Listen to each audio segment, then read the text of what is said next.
ஹர ஹர சங்கர ஜய ஜய சங்கர ஹர ஹர சங்கர ஜய ஜய சங்கர. நாள்தோறும் பெரியவா காலையில் எழுந்தவுடன் மடத்தில் இருக்கும் தொழுவத்தில் கோ தரிசனம். மாலை வேளைகளில் பசுமாடுகள் கட்டியிருந்த கொட்டகை சென்று அங்கு அமர்ந்த வேளையில் உரையாடுவது வழக்கம். சுற்றி இருக்கும் மக்களை கொசுக்கள் பிடுங்கி எடுக்கும். அவர் கொசுவையா லட்சியம் பண்ணுவார். எதை பற்றியும் சிந்திக்காமல் தான் சொல்ல நினைத்தது எதுவோ அதை மட்டும் எல்லோருக்கும் சொல்லிக்கொண்டே இருப்பார்.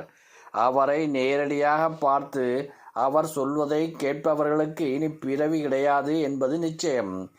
ஒரு நாள் அவர் இவ்வாறு காலை கோதர்சனம், சாயந்திரம் அங்கு பக்தர்களோடு சம்பாஷணை செய்யும்போது அந்த கொட்டகையில் உள்ள ஒரு பசு நிறைமாத கர்ப்பிணியாக இருந்தது.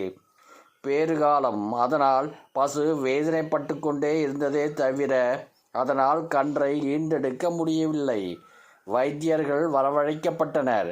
கால்நடை துறையில் சிறந்து விளங்கும் டாக்டர்கள் அவர்கள்.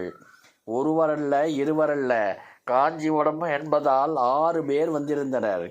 பசுவை நன்றாக பரிசோதித்து பார்த்த அவர்கள் பசு ஏன் இன்னமும் பிரசவிக்கவில்லை என்ற காரணத்தை கண்டுபிடித்தனர். கண்டுக்குட்டி வயிற்றுக்குள் இறந்து போயிருந்த அதை வெளியே எடுக்காவிட்டால் பசுவும் இறந்துவிடும். இந்த 6 பேரும் ஏகோபித்து சொன்ன முடிவு இது. இதை கேட்ட நிர்வாகிகள் நேராக மகானிடம் போய் மெதுவாக விஷயத்தை சொன்னார்கள். தன் இருக்கையை விட்டு எழுந்த அவர் நேராக பசு இருந்த கொட்டகைக்கு வந்தார். பசுவின் எதிரே அமர்ந்து அவரது பார்வை வேறு பக்கம் திரும்பவே இல்லை.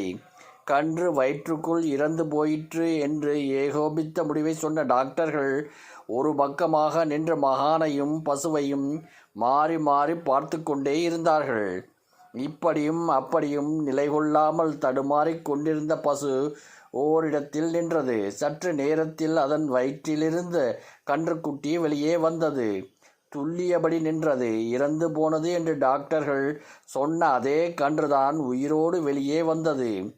இறந்ததாக பெரிய பெரிய வெட்டினரி சர்ஜன்கள் அடித்து சொன்ன கன்றுக்குட்டி எப்படி உயிர் பெற்றது? 6 டாக்டர்களுக்கும் இது விந்தையான நிகழ்ச்சிதான். அவர்களும் அப்போதுதான் மகானின் அருட்பார்வை எப்படிப்பட்டது என்ற பேருண்மையை தெரிந்து கொண்டனர். பசுமாட்டை நன்றாக தடவி கொடுத்த பின் புன்னகையோடு மகா பெரியவா உள்ளே போனார். பெரியவா தரிசனம் கோடி புண்ணியம். புண்ணிய தேடலை தொடர்வோம். ஹர ஹர சங்கர ஜய ஜய சங்கர ஹர ஹர சங்கர ஜய ஜய சங்கர.